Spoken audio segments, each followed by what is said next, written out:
ಇದೇ ಭಾನುವಾರ 31ರಂದು ಧರ್ಮಸ್ಥಳ JDS ಕೂಡ ಹೋಗ್ತಿರುವಂಥದ್ದು. ಅದರಲ್ಲೂ ಕೂಡ ಸತ್ಯಯಾತ್ರೆ ಅನ್ನುವಂಥ ಒಂದು ಕಾರ್ಯಕ್ರಮ ಮಾಡ್ತೀವಿ ಸರ್. ಸತ್ಯಯಾತ್ರೆ ಹೇಗಿರುತ್ತೆ ಮತ್ತು ಎಷ್ಟು ಜನ ಸೇರ್ತಿದ್ರಿ, ಯಾವ ರೀತಿ ನಡೀತದೆ?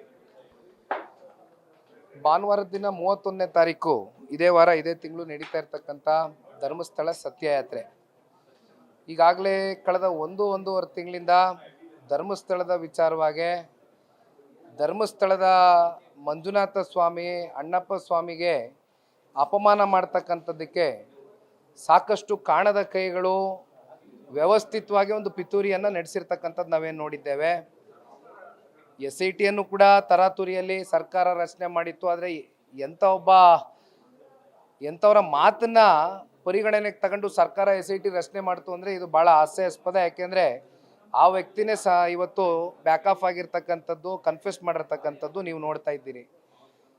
ಎಲ್ಲೋ ಒಂದು ಬುರುಡೆ ತಗೊಂಬಂದು ಹಲವಾರು ಕಡೆ ಈ ರೀತಿ ಶ್ರೀ ಕ್ಷೇತ್ರದ ಆವರಣದಲ್ಲಿ ಮಾಸು ಈ ಥರ ಮೆಸೆಕರ್ಸ್ ಆಗಿದೆ ಅಂತಕ್ಕಂಥದ್ರ ಬಗ್ಗೆ ಆತ ಏನು ಹೇಳ್ತಾನೆ, ಆತ ಒಬ್ಬನ ವಿಚಾರನ ಇಷ್ಟು ಗಂಭೀರವಾಗಿ ತಗೊಂಡು 17 ಕಡೆ ಹೋಗಿ ಡಿಗ್ ಮಾಡಿದ್ರು ಕೂಡ ಅವ್ರಿಗೆ ಯಾವುದೇ ರೀತಿ ಆ ತನಿಖೆಯಲ್ಲಿ ಅವನೇನು ಅನಾಮಧೇಯ ವ್ಯಕ್ತಿ ಮಾತನಾಡ್ತಾನೆ ಅವ್ರಿಗೆ ಹೇಳ್ದಂಥ ಮಾತುಗೂ ಅದಕ್ಕೂ ಯಾವುದೇ ರೀತಿ ಆ ತನಿಖೆಗೆ ಪೂರಕವಾಗಿ ಉತ್ತರ ಬರಲಿಲ್ಲ.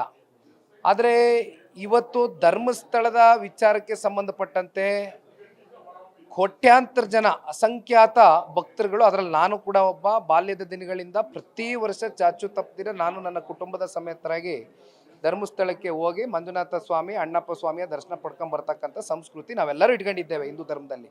ಆದರೆ ಅಂಥ ಒಂದು ದೇಗುಲಕ್ಕೆ ಅಪಮಾನ ಮಾಡ್ತಕ್ಕಂಥದ್ದಕ್ಕೆ ಕಾಂಗ್ರೆಸ್ನ ಸರ್ಕಾರ SIT ತರಾತುರಿಯಲ್ಲಿ ಉತ್ಸಾಹಕತೆಯಿಂದ ರಚನೆ ಮಾಡ್ತಕ್ಕಂಥ ಅಗತ್ಯತೆ ಏನಿತ್ತು ಅಂತಕ್ಕಂಥ ಪ್ರಶ್ನೆ ಕಾಡ್ತಾ ಇದೆ. ಓಲಿ SIT ರಚನೆ ಮಾಡಿದ್ರಿ, ಈಗ ಆತನು ಬ್ಯಾಕ್ಔಟ್ ಆದ. ಫಸ್ಟು ನೀವು ಆತನ ಅನಾಮಧೇಯ ವ್ಯಕ್ತಿಯ ಹಿನ್ನೆಲೆ ಏನು, ವಾಟ್ ವಾಸ್ ಹಿಸ್ ಬ್ಯಾಕ್ಗ್ರೌಂಡ್, ಇದನ್ನು ನೀವು ಪರಿಶೀಲನೆ ಮಾಡಬೇಕಾಗಿತ್ತು. ಅದನ್ನು ನೀವು ಮಾಡಲಿಲ್ಲ. ಆದರೆ ಒಟ್ಟಾರೆಯಾಗಿ ಸರ್, ಇಲ್ಲಿ ನಾನು ರಾಜಕೀಯ ಬೆರೆಸ್ತಕ್ಕಂಥದ್ದು ಬೇಡ. ಈಗಾಗಲೇ ಮಾಧ್ಯಮದಲ್ಲಿ ನಾನು ಏನೇನು ಮಾತನಾಡಿದ್ದೇನೆ ಪ್ರೆಸ್ ಮೀಟಲ್ಲಿ. ಇಲ್ಲಿ ಇವತ್ತು ಭಾನುವಾರದ ದಿನ ನಾವು ಧರ್ಮಸ್ಥಳ ಸತ್ಯಯಾತ್ರೆಯ ಹೆಸರಲ್ಲಿ ಇವತ್ತು ಧರ್ಮಸ್ಥಳಕ್ಕೆ ಹೋಗ್ತಾ ಇರ್ತಕ್ಕಂಥದ್ದು. ಒಬ್ಬ ಭಕ್ತನಾಗಿ ಸಹಸ್ರಾರು ಸಂಖ್ಯೆಯಲ್ಲಿ ಇವತ್ತು ಭಕ್ತಾದಿಗಳು ನಮ್ಮ ಜೊತೆಯಲ್ಲಿ ಪಕ್ಷಾತೀತವಾಗಿ ರಾಜಕೀಯವನ್ನು ಬದಿಗಿಟ್ಟು ಧರ್ಮವನ್ನು ಮುಂದಿಟ್ಕೊಂಡು ಆ ದೇಗುಲಕ್ಕೆ ಸಿಕ್ಕಬೇಕಾಗಿರ್ತಕ್ಕಂಥ ಗೌರವವನ್ನು ಇವತ್ತು 7.5 ಕೋಟಿ ಕನ್ನಡಿಗರು ಕೊಡಬೇಕಾಗ್ತದೆ. ಅದರಲ್ಲಿ ನಾನು ಒಬ್ಬ ಮಾಡ್ತೀನಿ ಸರ್, ಹೋಗ್ತಾ ಇದ್ದೀವಿ ಸರ್. DK ಶಿವಕುಮಾರ್ ಅವರು ಒಂದು ಹೇಳಿಕೆ ಕೊಡ್ತಾರೆ, ಷಡ್ಯಂತ್ರ ಇದೆ ಅಂತ. ಇದರಲ್ಲಿ ವಿಪಕ್ಷಗಳು ರಾಜಕೀಯ ಮಾಡ್ತಿದ್ದಾರೆ ಅಂತಲೂ ಹೇಳಿಕೆ ಕೊಡ್ತಿದ್ದಾರೆ. ಇದರಲ್ಲಿ ದ್ವಂದ್ವ ಇದೆಯಾ? DK ಶಿವಕುಮಾರ್ ಅವರು ಷಡ್ಯಂತ್ರ ಅಂತಕ್ಕಂಥ ಪದ ಬಳಕೆ ವಿಧಾನಸೌಧದಲ್ಲಿ ಮಾಡ್ತಾರೆ ಅಂದರೆ, ಇಂಟೆಲಿಜೆನ್ಸ್ ರಿಪೋರ್ಟ್ ಅಂತಕ್ಕಂಥದ್ದು BJPಗಾಗಲಿ JDSಗಾಗಲಿ ಕೈಗೆ ಸಿಗ್ತಕ್ಕಂಥದ್ದಲ್ಲ.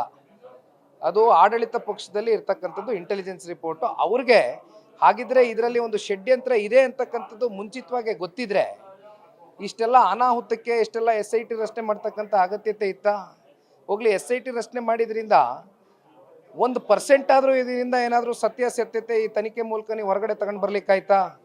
ಅಲ್ಟಿಮೇಟ್ಲಿ ಇವತ್ತು ಇದನ್ನು ಲಾಜಿಕಲ್ ಎಂಡ್ಗೆ ತಗೊಂಡೋಗಿ ಮೀಟ್ ಮಾಡಬೇಕು ಅಂತ ಹೇಳಿದ್ರೆ NIAಗೆ ಕೊಡಬೇಕಾಗ್ತದೆ. ಇದನ್ನು ಪಾರದರ್ಶಕವಾಗಿ, ನ್ಯಾಯಬದ್ಧವಾಗಿ, ನ್ಯಾಯಸಮ್ಮತವಾಗಿ ತನಿಖೆ ಆಗಬೇಕಾಗತ್ತೆ. ಅಂದರೆ ರಾಜ್ಯ ಸರ್ಕಾರದ ಕಡೆಯಿಂದ ನೀವು ಯಾವುದೇ ನಿರೀಕ್ಷೆಗಳನ್ನ ಇಟ್ಕೊಳ್ಳೋಕ್ಕಾಗೋದಿಲ್ಲ. ಇಲ್ಲಿರ್ತಕ್ಕಂಥ ತನಿಖಾ ಸಂಸ್ಥೆಗಳಿಂದ ಇದನ್ನು NIA ಕೊಡಲೇಬೇಕಾಗ್ತದೆ. ಅದನ್ನು ನಾವು ಕೂಡ ಆಗ್ರಹಿಸ್ತೇವೆ.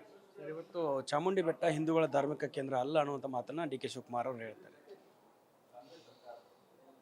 ಚಾಮುಂಡಿ ಬೆಟ್ಟ ಹಿಂದೂಗಳ ಧಾರ್ಮಿಕ ಕೇಂದ್ರ ಅಲ್ದಿರ ಇನ್ನೇನು? ಮತ್ತೆ ಇವತ್ತು ಈ ರಾಜ್ಯ ಸರ್ಕಾರ ರಾಜ್ಯ ವಂಶದವರ ವಿರುದ್ಧವಾಗಿ ಯಾವ ರೀತಿ ರಾಜಕೀಯವಾಗಿ ದ್ವೇಷ ಮಾಡ್ತಾ ಇದ್ದಾರೆ ಅಂತಕ್ಕಂಥದ್ರ ಬಗ್ಗೆ ಕೂಡ ನಾವು ನೋಡ್ತಾ ಇದ್ದೇವೆ. ಅದೆಂಥದೋ ಪ್ರಾಧಿಕಾರವನ್ನು ರಚನೆ ಮಾಡಿ ಚಾಮುಂಡಿ ಬೆಟ್ಟವನ್ನು ಆ ಪ್ರಾಧಿಕಾರದ ಅಡಿಯಲ್ಲಿ ಸೇರಿಸಬೇಕು ಅಂತಕ್ಕಂಥದ್ದೇನು ಹೊರಟಿದ್ದಾರೆ. ಅದಕ್ಕೆ ಈಗಾಗಲೇ ಕೋರ್ಟು ಕೂಡ ಸ್ಟೇಯನ್ನು ಕೊಟ್ಟಿದ್ದಾರೆ. ಬಟ್ ಒಂದು ನಾವು ಇಲ್ಲಿ ಹೇಳ್ತಕ್ಕಂಥದ್ದು, ಬಹುಶಃ DK ಶಿವಕುಮಾರ್ ಅವರು ಇಷ್ಟೆಲ್ಲ ಏನು ಧರ್ಮದ ಬಗ್ಗೆ ಮಾತಾಡ್ತಾರೆ, ಆದರೆ ನಿಜಕ್ಕೂ ಕೂಡ ಕಾಂಗ್ರೆಸ್ನ ಪಕ್ಷದ ಕಡೆಯಿಂದ, ಅವರ ಸರ್ಕಾರದ ಕಡೆಯಿಂದ ಹಿಂದೂ ಧರ್ಮವನ್ನು ರಕ್ಷಣೆ ಮಾಡ್ತಕ್ಕಂಥ ಯಾವುದಾದ್ರೂ ದಿಟ್ಟವಾದಂಥ ಹೆಜ್ಜೆಗಳು ಇಲ್ಲಿಯವರೆಗೂ ಇಟ್ಟಿದ್ದಾರಾ ಅಂತಕ್ಕಂಥದ್ದು ಅವ್ರ ಆತ್ಮ ಸಾಕ್ಷಿಗೆ ಅವರೇ ಪ್ರಶ್ನೆ ಮಾಡ್ಕೊಳ್ಬೇಕು. ದಸರಾ ಉದ್ಘಾಟನೆಗೆ ಬಾನು ಮುಸ್ತಾಕ್ ಅವರು ಆಯ್ಕೆಯನ್ನು ಮಾಡಿದ್ದಾರೆ. ಸಾಕಷ್ಟು ಅವರು ಹಿಂದೆ ವಿವಾದಗಳು ಕೂಡ ಆಗಿದ್ದವು. ಬಾನು ಮುಸ್ತಾಕ್ ಅವರು ಮುಸಲ್ಮಾನ್ ಹೆಣ್ಮಗಳು, ಅವರು ಸಾಧಕರು, ಅವರು ಬುಕ್ಕರ್ ಪ್ರಶಸ್ತಿಯನ್ನು ಕೂಡ ಹೊಂದಿದ್ದಾರೆ. ಸಮಾಜದಲ್ಲಿ ಒಂದು ಸಾಧನೆಯನ್ನು ಮಾಡಿರ್ತಕ್ಕಂಥ ಹೆಣ್ಮಗಳು, ಅದ್ರ ಬಗ್ಗೆ ನಮಗೆಲ್ಲರಿಗೂ ಕೂಡ ಗೌರವ ಇದೆ. ಆದರೆ ಕಳೆದ ಇತ್ತೀಚಿನ ದಿನಗಳಲ್ಲಷ್ಟೇ ಕೆಲವೊಂದಷ್ಟು ವಿವಾದಗಳಿಗೆ ಬಾನು ಮುಸ್ತಾಕ್ ಅವರೇನು ಕಾರಣ ಆಗಿದ್ರು.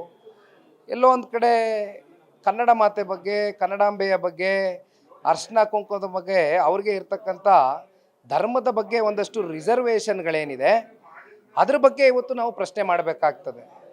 ಯಾಕೆ ಹಾಗಿದ್ರೆ ಹಿಂದೂ ಧರ್ಮದಲ್ಲಿ ಯಾರು ಕೂಡ ಸಾಧಕರಿಲ್ವೇ? ಯಾರನ್ನು ಬೇಕಾದರೂ ಕರೆತರ್ಬೋದಾಗಿತ್ತಲ್ಲ.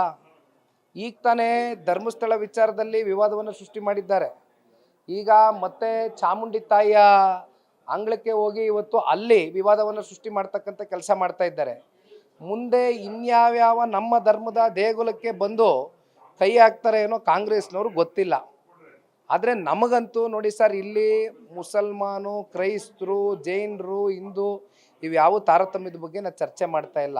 We are only asking Banu Mushtaq ಅವರಿಗೆ ನಮ್ಮ ಧರ್ಮದ ಬಗ್ಗೆ ಇರ್ತಕ್ಕಂಥ ರಿಸರ್ವೇಷನ್ಸ್ ಬಗ್ಗೆ ಪ್ರಶ್ನೆ ಮಾಡ್ತಾ ಇದ್ದೀವಿ ಅಷ್ಟೇ.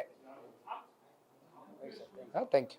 ಇದಿಷ್ಟು JDSನ ಯುವ ಘಟಕದ ರಾಜ್ಯಾಧ್ಯಕ್ಷರಾದ ನಿಖಿಲ್ ಕುಮಾರಸ್ವಾಮಿ ಅವರ ಮಾತು. ಕ್ಯಾಮರಾ ಪರ್ಸನ್ ಲಕ್ಷ್ಮೀಕಾಂತ್ ಜೊತೆ ದುರ್ಗೇಶ್ ನಾಯಕ, guarantee news, Bengaluru. Guarantee news, ಸುದ್ದಿ ಖಚಿತ, ನ್ಯಾಯ ನಿಶ್ಚಿತ.